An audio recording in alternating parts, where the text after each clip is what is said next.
ഞാൻ ഏറ്റവും കൂടുതൽ സിനിമ പഠിച്ചത് 2-3 കാര്യങ്ങളാണ്. ഒന്ന് ഷോർട്ട് എടുത്തിട്ട്, പിന്നെ ഒന്ന് മ്യൂട്ട് ചെയ്തിട്ട് ഇത് സോഫ്റ്റ്വെയറിലിടും, പ്രീമിയറിലിടും. ഇപ്പോൾ നായകൻ അല്ലെങ്കിൽ പാപ്പക്കാരൊക്കെ പ്രീമിയറിലിട്ടിട്ട് ഈ OTS വരുന്ന ഷോട്ടെല്ലാം ചേർത്ത് വെക്കും.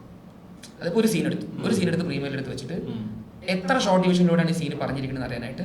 ഇപ്പോൾ ഇപ്പോൾ നായകൻ എടുത്തു കഴിഞ്ഞാൽ ഇപ്പോൾ രജനി സാറും മമ്മൂട്ടി സാറും സംസാരിക്കുന്ന സീനിൽ രജനി സാറിൻ്റെ OTSും ക്ലോസും എല്ലാം എടുത്ത് ഒരുമിച്ച് വയ്ക്കും.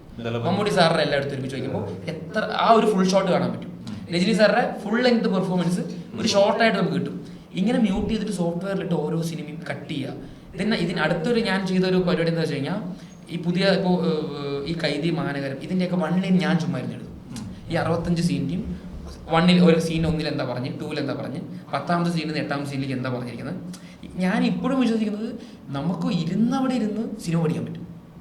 ദെൻ പ്രാക്ടിക്കൽ എക്സ്പീരിയൻസ് വേണം, പക്ഷെ അതിനു മുമ്പ് നമ്മുടെ ഉള്ളിൽ കുത്തി നിറയ്ക്കണം സിനിമ എന്താണെന്നുള്ളത്. സോ ഇങ്ങനെയുള്ള പഠനങ്ങൾ ഭയങ്കരമായിട്ട് ഞാൻ സ്ഥിരം ചെയ്തുകൊണ്ടിരുന്നു. അതിൻ്റെ ഭാഗമായിട്ടാണ് സ്റ്റണ്ട് പഠിക്കാനായിട്ട് ഇവനെടുത്ത് നേരിട്ടെടുത്ത് ഊറ്റിയത്. അതിൻ്റെ അടുത്ത വേർഷനാണ്. സോ അങ്ങനെ അതെനിക്ക് വീഡിയോ നോക്കിയിട്ട് എഴുതി പഠിച്ചുകൂടെ അങ്ങോട്ട്.